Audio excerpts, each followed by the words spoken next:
What is up, fam? Welcome back to yet another ToughBuilds episode. Today we are going to be jumping, back into the GT, and what we are going to do with her today, well, you already guessed it. We got to do the axle seal on the passenger side. It is leaking all over the damn place. I just need to go take care of it, get that old one out, put the new one in. Stay tuned, because I'm going to show you how to take an axle out of a GT, and I'm also going to show you how to take the seal out of a GT, and we're going to place the new one in, which I'm going to be locating the part number right here. If you need the part number and you're not sure what seal you have to get for the axle, well, just pay attention.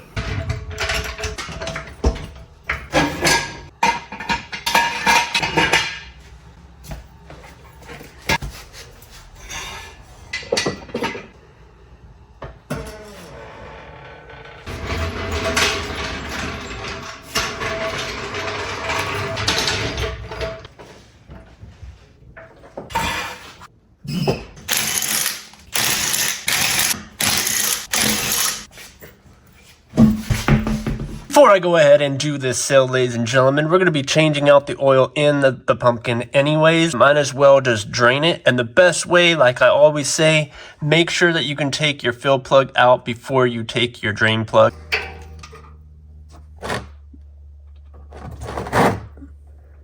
With your emergency brake on, it will stop this from spinning.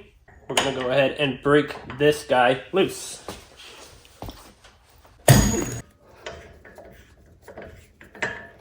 Use a mallet. This nut right here that goes to your axle is a 32 millimeter. Back side of your caliper is a 14 millimeter.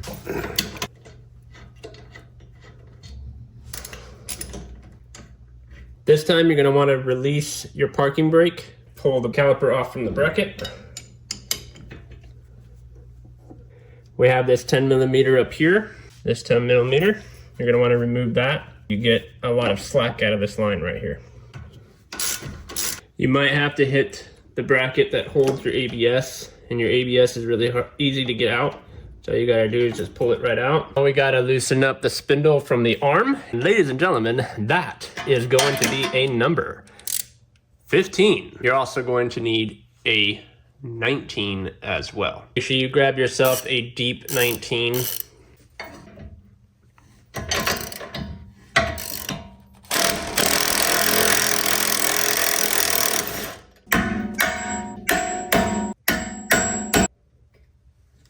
We're going to take the vertical link out, 15 and 18. We got to remove the lower bolt, or bolt that holds the lower control arm. That one needs to come out.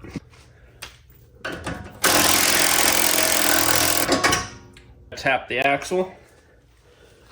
Usually they fall out by themselves, but a lot of the times you actually have to tap them. I want to unloosen this just a little bit so that this has a little bit of room to move up and down. Once you get that, you're going to pull down on your knuckle, pull this up, twist it, and it should come out. That seal is bad. That's how you can determine if your seal is bad, if your differential has nothing but gunk all over it.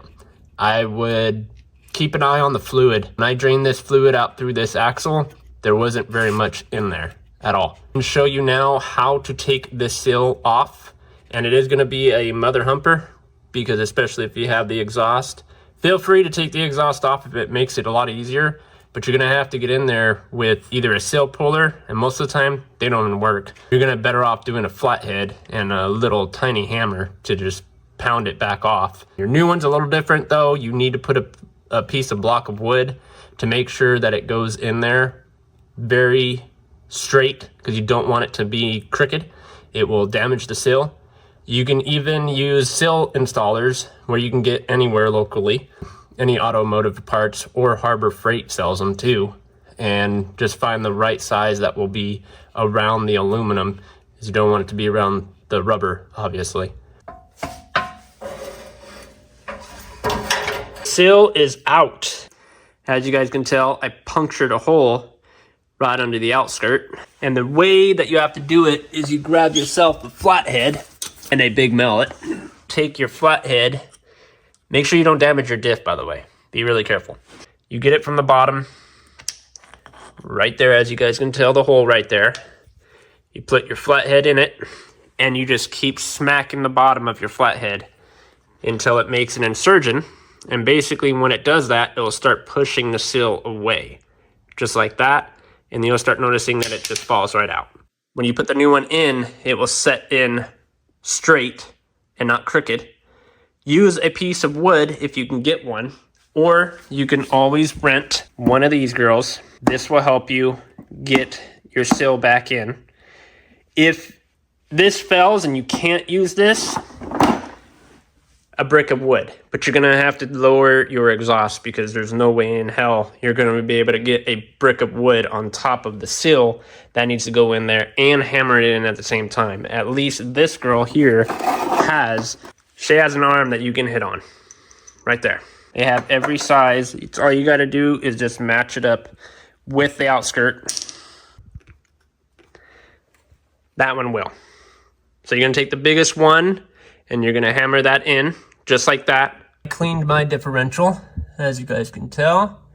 She is looking way better now that all of that gunk and everything is off of it. You can use brake cleaner, which is highly recommended to use the brake cleaner. What you want to do though, before you go and start spraying the hell out of it, is cover up that hole. Put a towel in it and then go to town. You're gonna wanna make sure that you get all of it cleaned up. You're gonna get your new sill now and go ahead and lubricate the outside. Remember, like I said, you want it to go on straight. Sill is now in, and how you can tell is if it sits flush, just like that. So as long as it's sitting flush like that, you are set. After you're done cleaning it, you want to go and re-grease it. Then you're just going to slide her through everything all over again. And the best thing to do is to kind of guide it back into the hole.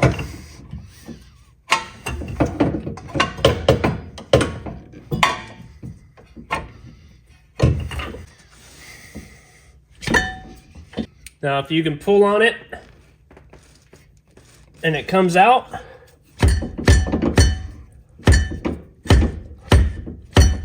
then she is not seated. The best thing to do is like an accordion. You pull it out and you push it in. You have to get this axle back in here. You're gonna have to lift up on the knuckle. Once you get it back in again, just like that, splines and everything should be fine. Get it back up again.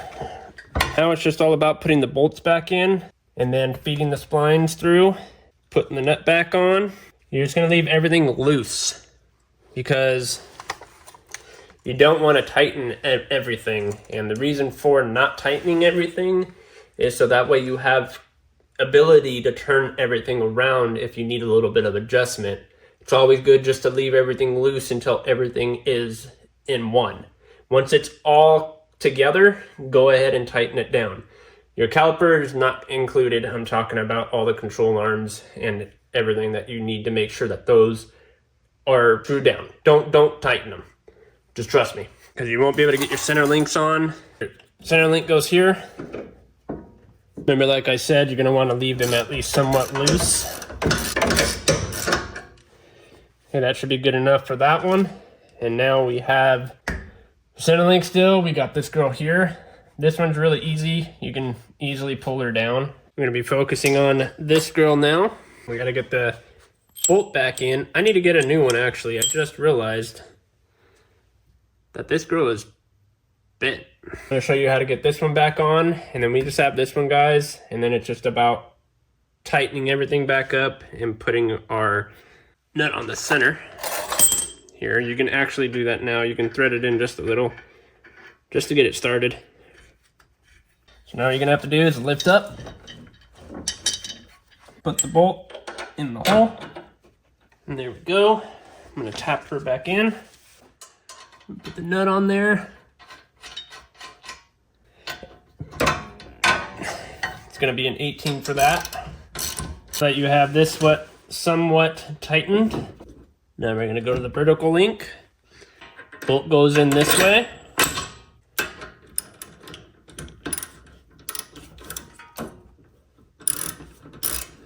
I'm just gonna spin it all the way around. It will stop itself.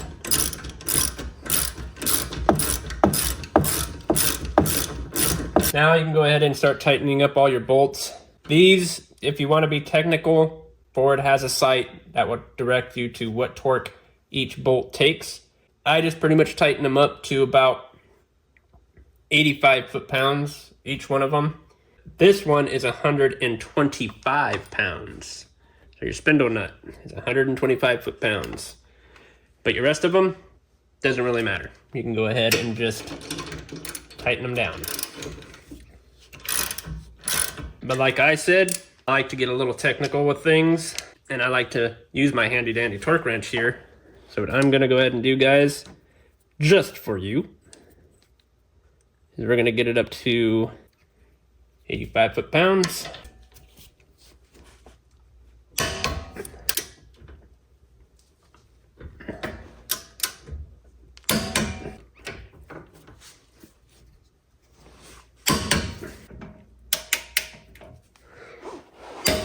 I just want to make sure you go over everything and make sure that all your arms that you took off are in. And this is why we check. Sometimes you do. You can forget one bolt. We're only human. But it's always good to always make sure that all of them are tight. Remember, 125 foot-pounds. So we're gonna go ahead and set our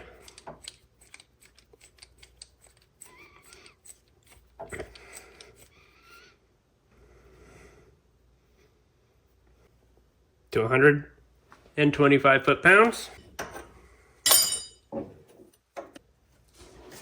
Time to put your brake line in. Once I find the nut. Then you're gonna go ahead and slap on your tire, ladies and gentlemen, because that is how you install an axle seal. I pretty much showed you how to do it from the get-go. That's all you have to do is just have the confidence, get out there and do it yourself. And I guarantee you guys, you will win. That's all you gotta say is you will win. It might take you a little bit more time than it took me. I'm not gonna show you the boring part, putting a tire back on. We're not gonna do like how we did in the beginning, showing you lowering my car. I'm not gonna start it tonight. I'm gonna do it tomorrow. I am tired, ready to take out my contacts and take a shower and hit the sack. That's about it. That's all you gotta do is make sure you get that seal 1,005 billion% flat to the surface. You definitely don't wanna mess up the sealant around that seal. Straight. Don't go crooked. If it goes crooked, pull it back out, put it back in straight. Trust me, you don't want to redo the job again. That was doing it on a 2018 Ford Mustang GT, what you can also do on the EcoBoost. It doesn't matter which Mustang you have. The process is pretty much the same process, especially on these Coyotes. There's gonna be a lot more coming out for the Coyote. If you guys don't know, I love doing videos and I love doing it on especially the Mustang because a lot of information is misled out there and a lot of people don't really show how to do it the proper way. So that's another reason why I kind of went with the Mustang instead of a Camaro, because of the fact it's more content, more for you guys to help out a lot of you. I'm a Mustang guy all the way. That's another reason why I got a Mustang. But beside the point, the Mustangs are definitely not going anywhere because Ford said, screw you Dodge and screw you Chevy, because we're making the Mustang 5.0 Coyote that is never going to die, which, well, damn, I hope not. I love this girl. Like I said, there's going to be plenty more coming out for her. So if you are not yet subscribed, make sure you smash that subscribe button, hit the bell on the side, share this video with all your friends and family, as well as leaving a comment down in the section down below. I love you guys, and thank you for joining ToughBuilds Customs on another adventure.